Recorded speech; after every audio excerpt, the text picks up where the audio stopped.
আজরাইলে খাই না ঘুষ শোনো রে ওহো মানুষ, আজরাইলে খাই না ঘুষ শোনো রে ওহো মানুষ।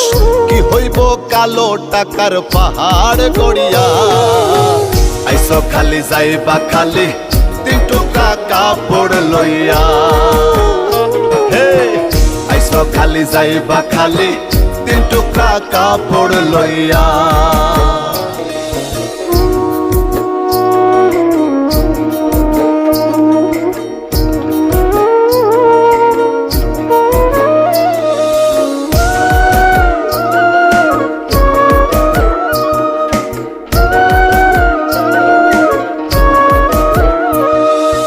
অর্থ সম্পদ ব্যাংক ব্যালেন্সের মিশে কর বড়াই, আজ মরিলে কাল 2 দিন মিশে ভবের লড়াই রে মিশে।